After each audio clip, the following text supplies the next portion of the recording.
Hi there, I'm Charlie Smith. I'm editor of the Georgia Straight newspaper in Vancouver. And this week I'm going to talk about 3 articles that I wrote. As you can see behind me, there's a fair number of books. I like reading books. The book that I focused on this week in the paper is called Every Conversation Counts. And it's by a broadcaster named Riaz Meghji, who's quite well known in Vancouver. Riaz hosted the breakfast television show for 11 years. But this book, it surprised me because I'd always thought of him as this kind of upbeat, friendly interviewer. But there was quite a lot of depth in this book, and it focused on forging human connections and how conversations can do this. And it struck me as especially timely in the pandemic, because right now the loneliness, an Angus Reid survey, for instance, reported that 2 in 5 young people are feeling lonely, both men and women. And we have seniors who are feeling isolated. People aren't able to see their grandchildren. They aren't able to visit friends because of the lockdown and all these restrictions on public health. But through conversation, we can actually forge stronger connections if we pay attention. And one of the things Riaz pointed out is we're often distracted when we're talking on the phone or we're emailing or we're in social media with people. And that's because our brains can actually process 400 to 500 words per minute. But most of us only say up to about 120, 125 words per minute. So that leaves you with a whole bunch of extra brain capacity that we might do by multitasking or employ in other ways. And what Riaz advocates is to actually listen to people and focus on what they're saying and have active listening. By doing that, you can sometimes pick up other aspects of maybe even things they're not saying or things they're saying that you're not totally catching about issues they may be facing or problems that they're encountering. And by listening with empathy, you can forge a stronger connection and perhaps help them deal with their issues. And similarly, it goes in the opposite direction if we're feeling that way as a result of issues in our lives.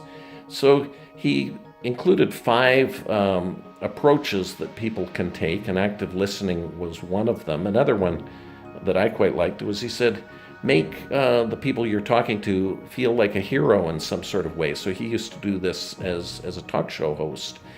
Welcome back to BT. An absolute honor to have one of the most celebrated writers of our time here on the BT couch, Salman Rushdie. Welcome. Hello.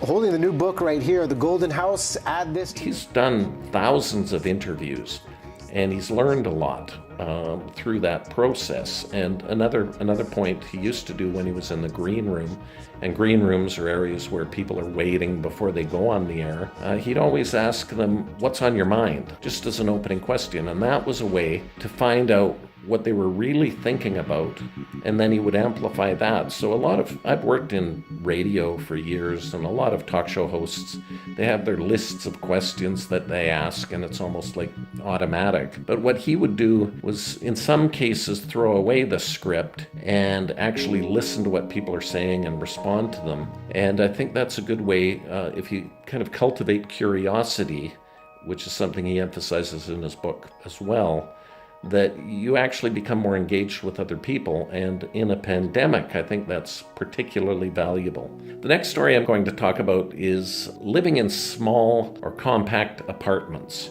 Michael Mortensen is a planner and a developer in Vancouver and a director of an organization called Small Housing BC. And he is almost like an evangelist when it comes to how small apartments are not as problematic as some of the critics say, because the development industry has been leaning more towards building smaller units because of the cost of land and construction and taxes and everything else. So what Michael points out, that he has this term 4D design that we need to do, which is incorporating the element of time into looking at apartments. A bedroom, for instance, he doesn't see as a 24-hour room. You really only use your bedroom for about 8 hours. So through convertible furniture, you can have your bed disappear behind a table or into the wall. So there's this term called flex space, which is taking on much more importance in an expensive city like Vancouver, where people are converting rooms to multiple uses through the course of the day. And you can do this because the furniture industry has evolved to the point where they're producing products that have multiple uses. So you can take a coffee table, for instance. It can be elevated to a desk, and then it can be elongated into a dining table, all from one location. So Michael's saying that it's possible to have an eminently livable 600 square foot, 2-bedroom apartment. And he's been distributing a video that shows how this works. And I found that quite fascinating.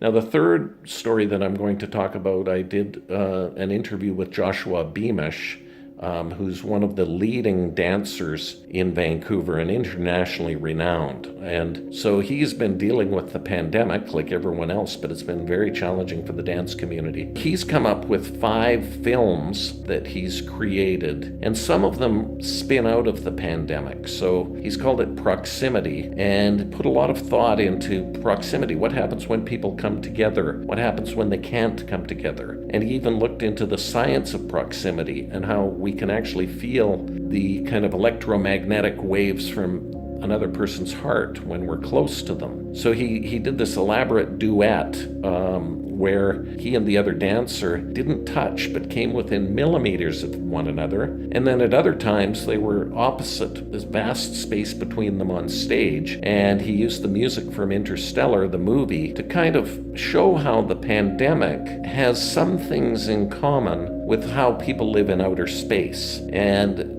very, very thoughtful.